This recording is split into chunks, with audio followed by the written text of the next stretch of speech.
Hi there, this is Galit Goldfarb, and thank you very much for joining me here today. Today I'm going to be talking about 3 keys to building muscle on a plant-based diet, because people have been asking me if it is possible to build muscle tissue on a plant-based diet, and of course my answer is yes.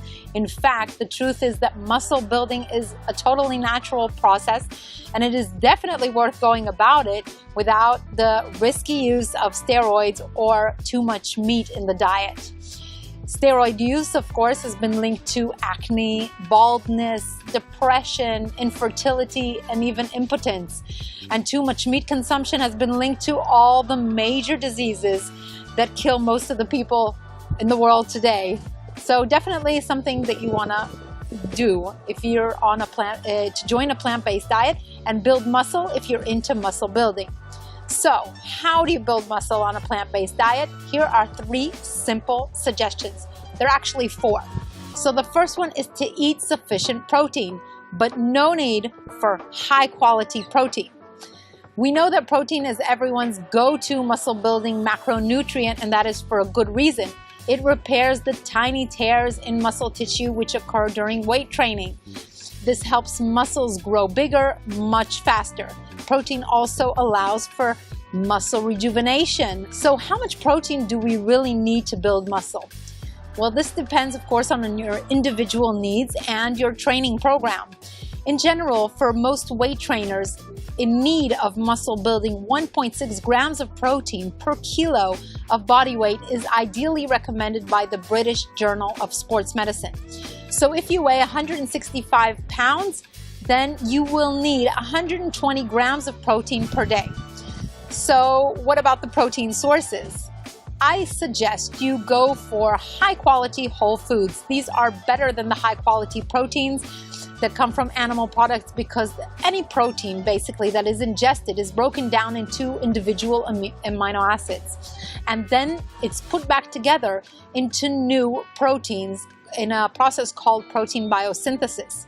So actually this occurs 3 to 4 times every single day, and it is through slow and steady synthesis of new proteins from actually low quality plant-based sources that have been proven to be much healthier for humans.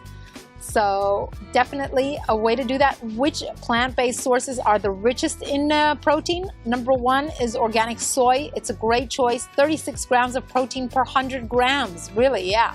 So tofu, soybeans can be on your list. You don't have to worry about the phytoestrogens found in soybeans. You can actually look it up on my website. I wrote a whole article on this.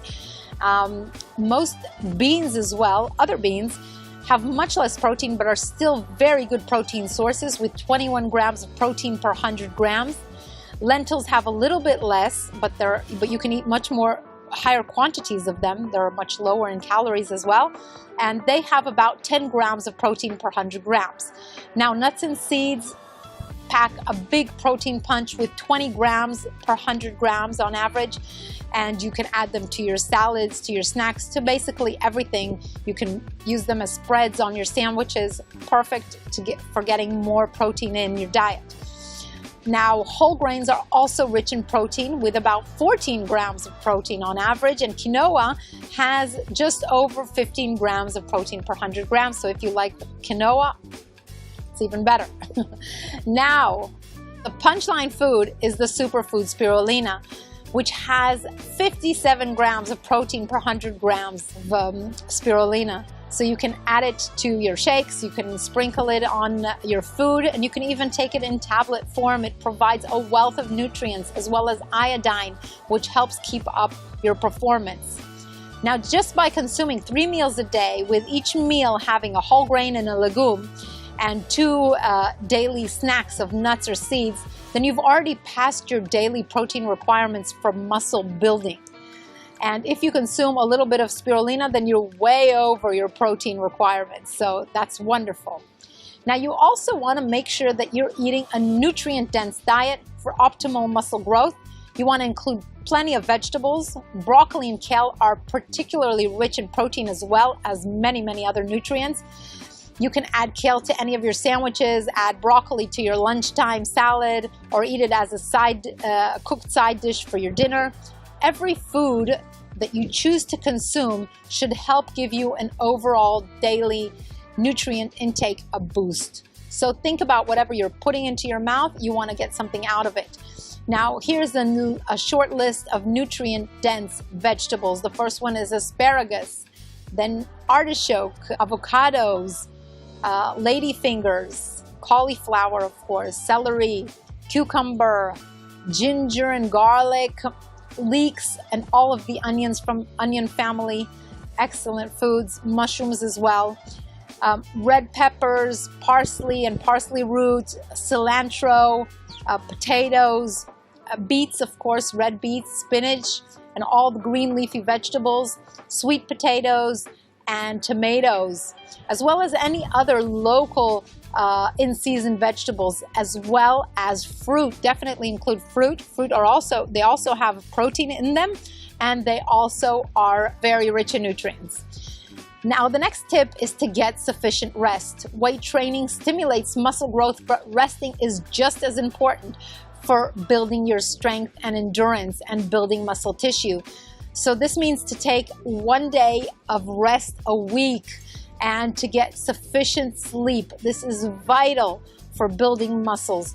Sleep is when your body is in its most anabolic state. You are building muscles, which the REM part of sleep, you have growth hormone that's coming out, and this is really helping to build muscles. It also helps burn fat, and it repairs any injuries. So that's great. Get enough sleep. Now the next tip is to aim for a mix of lifting lighter and heavier weights through interval weight training. When you lift heavier weights, your nervous system needs time to adjust to new fiber activation in the muscles. And using lighter weights with more repetition lets your nervous system recover while still challenging your muscles. The combination of lifting both light and heavy weights will work to strengthen and build muscle tissue without making you too tired. So, to conclude, I recommend eating sufficient low-quality, protein-rich foods, consuming high nutrient-dense foods that I mentioned before, and also getting sufficient rest to support new muscle growth, and using both lighter and heavier weights in intervals in your routine to build muscle tissue without burning out. You may also find an interest in another video I prepared on the 5 critical guidelines for athletes. I hoped you liked this video. If you did, give it a thumbs up. Please subscribe to my channel, and you may visit my website at www.thegorilladiet.com for much more health and weight loss and sports nutrition information that you may need, all free of charge. Thank you very much for joining, and see you in the next video.